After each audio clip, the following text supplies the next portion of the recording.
जिस दिन से ये मूवमेंट ख़त्म हुआ उसी दिन से इस चीज़ की आशंका थी कि हमें फिर से इस दिन को देखना होगा जब हम प्रोटेस्ट कर रहे होंगे कि जो स्टेट रिप्रेशन हुआ है उसके खिलाफ हम यहाँ पे इकट्ठा हो रहे होंगे। इस चीज़ की आशंका थी और हम 25 तारीख से ही हम यहाँ पे मौजूद होकर ये बता रहे थे कि हमें तब तक अपने मूवमेंट को पीछे नहीं लेना है जब तक हमें रिटर्न एश्योरेंस ना मिल जाए कि जो भी एफआईआर लगे हुए हैं उन एफआईआर्स को वापस लिया जाएगा, कोई भी नया एफआईआर दर्ज नहीं किया जाएगा। बिहार में, असम में, बंगाल में और तमाम जगह जिन साथियों को गिरफ्तार किया गया है, जिन छात्रों को गिरफ्तार किया गया है, उनको तत्काल छोड़ दिया जाए। इन 3 चीज़ों पर रिटर्न एश्योरेंस लिए बगैर हमें जंतर मंतर को खाली नहीं करना चाहिए। ये चीज़ हम लोग उस टाइम भी बोल रहे थे और आज भी बोल रहे हैं। उस टाइम भी हम लोग यही बात कर रहे थे कि जंतर मंतर पे मौजूद जो स्टूडेंट्स थे, जो मतलब थाउजेंड्स के नंबर में जो स्टूडेंट्स यहाँ पे इकट्ठा हुए थे, उनसे राय मशवरा किए बगैर हड़बड़ी में इस मूवमेंट को वापस लिए जाने का ही ये नतीजा है कि आज पुलिस एक वेंजफुल तरीके से ये सारी कार्रवाई कर रही है। दिल्ली में जो ये खबर आई है कि वो सोशल मीडिया हैंडल्स जिन पे मोदी के खिलाफ कोई भी पोस्ट हुआ है उनके ऊपर कार्रवाई कर रही है दिल्ली सरकार। ये खबर आई है कि जंतर मंतर पे जो कूड़े बीनने वाले लोग हैं उनको पुलिस इकट्ठा करके ये खबर निकाल रही है कि कौन से होटल से खाना आया है, कौन से रेस्टोरेंट के रैपर्स हैं, ताकि उन रेस्टोरेंट्स में जाके ये पता किया जा सके कि किन किन लोगों ने खाना भिजवाया था। एक तरफ जेपी नड्डा बोलते हैं कि वो कोई कार्रवाई नहीं करेंगे, लेकिन दूसरी तरफ यही दिल्ली पुलिस ये सारी चीज़ें कर रही है। ये चीज़ बोल रही है दिल्ली सरकार की, दिल्ली पुलिस की, हम कोई नया एफआईआर तो नहीं करेंगे, लेकिन पुलिस के ऊपर जो चीज़ें हुई हैं उसकी हम लोग जांच पड़ताल करेंगे। ये चीज़ साफ दिखाता है कि घुमा फिरा के किसी न किसी तरीके से ये दिल्ली पुलिस और बाकी तमाम राज्यों की पुलिस एक बदले की भावना से काम कर रही है, बदला लेना चाह रही है। कल भी यही सेंट्रल दिल्ली में साथी ओवैसी को गिरफ्तार करने के लिए दिल्ली पुलिस पहुंची थी, ये बताते हुए कि 2021 में कोई केस दर्ज हुआ था, उस पर समन आया है।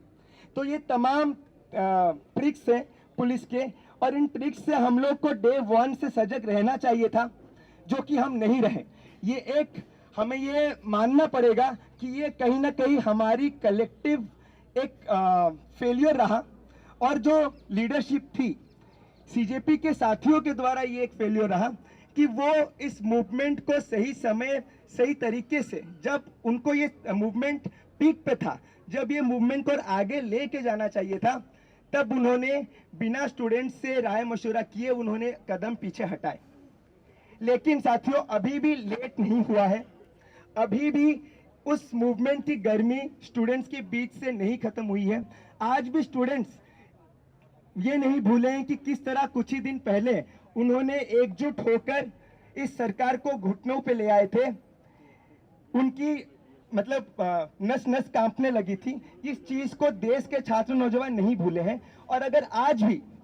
सीजेपी एक कॉल देती है कि जब तक जो गिरफ्तार छात्रों को रिहा नहीं किया जाता, अगर एक अल्टीमेटम देती है, जो कि वो दे चुकी थी, 1 दिन का उसने दिया था समय, और वो 1 दिन का समय बीत चुका है, तो अभी सीजेपी को ये मांग करनी चाहिए कि अभी हम सड़कों पे उतरेंगे, फिर से जंतर मंतर पे आएंगे। और बस जंतर मंतर नहीं, हर वो राज्य जहां दमन हो रहा है वहां पे हम लोग सड़कों पे उतरेंगे, हर राज्य में एक जंतर मंतर बनाएंगे। तो अभी भी हमें भरोसा है कि स्टूडेंट्स लाखों की संख्या में सीजेपी के इस कॉल का समर्थन करेंगे, सड़कों पे उतरेंगे। तो हमारा एक दोस्ताना सलाह है सीजेपी के लिए कि अभी समय है, समय बीता नहीं है, इस मूवमेंट को फिर से रिसरेक्ट किया जा सकता है। और अगर आज सीजेपी इस मूवमेंट को रिसरेक्ट नहीं करती है, तो ये कहीं ना कहीं, सरकार ने तो वायदा खिलाफी की है, लेकिन सीजेपी अगर इस मूवमेंट को ये रिसरेक्ट नहीं करती है, तो लोगों का, छात्रों का जो भरोसा था सीजेपी पर, वो भरोसा भी टूटेगा, और जो कि इस पूरे मूवमेंट की एक हार के समान ही होगी। एक ऐतिहासिक मूवमेंट जिसने इस फांसीवादी निजाम को अपने घुटनों पे ला खड़ा किया। वो सरकार जो ये घमंड करती थी कि हम कभी किसी के सामने नहीं झुकते, उसको झुकाया।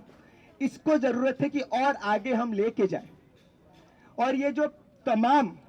ये जो चाल और ये जो तिरकमें कर रही है दिल्ली पुलिस, उसके खिलाफ भी जितने भी यहाँ पे प्रगतिशील संगठन है वो एक क्रांतिकारी चौकसी बरतते, वो विजिलेंट रहे कि दिल्ली पुलिस क्या कर रही है और जरूरत पड़ने पे संगठित होकर सड़कों पे उतरे। यही आज के समय का आह्वान है, यही आज के समय की जरूरत है। और दिशा छात्र संगठन तमाम यहाँ पे प्रगतिशील संगठनों से अपील करता है कि मूवमेंट खत्म नहीं हुआ है और मूवमेंट को हम लोग को आगे लेके जाना पड़ेगा। और सीजेपी से ये अपील है कि आप कॉल दीजिए, आपके दिए हुए अल्टीमेटम खत्म हो चुका है और अभी अल्टीमेटम देने का समय नहीं है, अभी सड़कों पे उतरने का समय है। यही कह के मैं अपनी बात खत्म करूंगा। इनकलाब जिंदाबाद, सभी साथियों को रिएक्ट करो, सभी साथियों को रिएक्ट करो, फर्जी एफआईआर नहीं चलेगा, फर्जी एफआईआर नहीं सहेंगे, साथी आशीष को रिएक्ट करो, साथी धनंजय को रिएक्ट करो, साथी सभा को रिएक्ट करो, सभी साथियों को रिएक्ट करो। अभी कलेक्टिव से साथी रजत आए और अपनी बात रखें। इनकलाब जिंदाबाद साथियों, सारे साथियों को जो लड़ाई लड़ी गई पिछले 1.5 महीने में, उसके लिए सारे साथियों को लाल सलाम पेश करता हूं। लंबे टाइम के बाद हमारे देश का जो इन फैसिस्ट गवर्नमेंट का मानना था कि ये यूथ को दबा के रख देंगे, स्टूडेंट को दबा के रख देंगे, लॉकडाउन के बाद से जिस तरीके का नीतियां भी लाया गया, उसके बाद एक बड़ा स्टूडेंट्स का ऑर्गेनाइज तरीके से पूरे देश भर में एक यूथ का गुस्सा फूटना और उसका एक हद तक सक्सेस कि हमारे देश का जो कैबिनेट का मिनिस्ट्री है, सेंट्रल मिनिस्टर धर्मेंद्र प्रधान का इस्तीफा देने पे मजबूर करना। उसके साथ साथ ही हम देख रहे हैं किस तरीके से उसके बाद सारे साथियों को पॉलिटिकल टारगेटिंग करना, स्पेशली हमारे माइनॉरिटी कम्युनिटी के जो साथी ये प्रोटेस्ट में जुड़े थे, अलग तरीके से सहायता कर रहे थे, पर्सनल कैपेसिटी में खाना बांटने से लेकर मूवमेंट में कोऑर्डिनेट करना। सिर्फ दिल्ली में नहीं, असम, बंगाल, बिहार, हर जगह देख रहे हैं कि 14-15 लोग, जिसमें से ज्यादातर माइनॉरिटी कम्युनिटी मुस्लिम छात्र समुदाय से आते हैं, उन सारे लोगों पर एक तरीके का क्रैकडाउन बढ़ रहा है। लेकिन हम उसके साथ साथ एक उम्मीद भी देख रहे हैं कि ये पुलिस ऑपरेशन 20 तारीख को जिस तरीके से इन्होंने लाठी बरसाए, जिस तरीके का टीयर गैस का तबाही मचाए सारे स्टूडेंट्स के बीच में, उसके बाद भी ये प्रोटेस्ट और चलता रहा और स्टूडेंट्स अलग अलग जगह हमारे देश का बस सिटीज वगैरह में नहीं, गांव शहर अलग अलग छोटे छोटे टायर 2 टायर 3 सिटी में भी खुद से बड़े बड़े प्रोटेस्ट ऑर्गेनाइज किए और इस गवर्नमेंट के खिलाफ चेतावनी जारी किए कि वो सरकार के खिलाफ पेपर लीक, अनएम्प्लॉयमेंट और देश भर का तमाम जो यूथ का गुस्सा लंबे टाइम से फूटना बाकी था, उसका एक एक्सप्रेशन हुआ। अभी इस गवर्नमेंट बस पुलिस ऑपरेशन में लिमिटेड नहीं है। आज हम देख रहे हैं कि ये गवर्नमेंट अब अपना अलग अलग तरीके से यूथ को बांटने का भी सारा नैरेटिव चलाने पे लागू हो चुके हैं। धर्मेंद्र प्रधान का इस्तीफा से ये प्रोटेस्ट खत्म नहीं हो जाता। अभी भी हम बोलते हैं कि जितना पुलिस ऑपरेशन, जितना स्टेट रिप्रेशन अब करना है कर लीजिए। आने वाले टाइम पे हम एनटीए जैसा प्राइवेट संस्था है, ये 22 लोगों का जो कंपनी है, इसको भी उखाड़ के फेंकेंगे स्टूडेंट्स पेपर लीक के खिलाफ। और हमारे देश में जो लाया गया है लॉकडाउन में नेशनल एजुकेशन पॉलिसी, जिसके तहत हमारे शिक्षा का बाजारीकरण हो रहा है, इसके खिलाफ भी यूथ एक दिन उतरेगा और पूरी तरीके से ये सारा चीज को बर्खास्त करने में मजबूर करेगा इस सरकार को। हम और भी देख रहे हैं कि जिस तरीके का अलग अलग तरीके से स्टूडेंट्स वगैरह का यूनिवर्सिटी से नोटिस वगैरह आ रहा है कि आप कोई भी प्रोटेस्ट वगैरह में भागीदारी वगैरह ना लीजिए। हम ये भी बोल देना चाहते हैं कि इस देश का यूनिवर्सिटी का यूथ हो कि यूनिवर्सिटी का बाहर के यूथ हो, इस मूवमेंट से जो और एक चीज सामने आया है कि वो बस एक रेजिग्नेशन से शांत नहीं होगा। आने वाले टाइम पे इन सारे ऑपरेशन के खिलाफ, नेशनल एजुकेशन पॉलिसी के खिलाफ, एनटीए के खिलाफ और देश भर में बढ़ती हुई बेरोजगारी के खिलाफ वो चढ़ के सामने आएगा और इस गवर्नमेंट को घुटने टेकने में मजबूर करेगा। इनकलाब जिंदाबाद।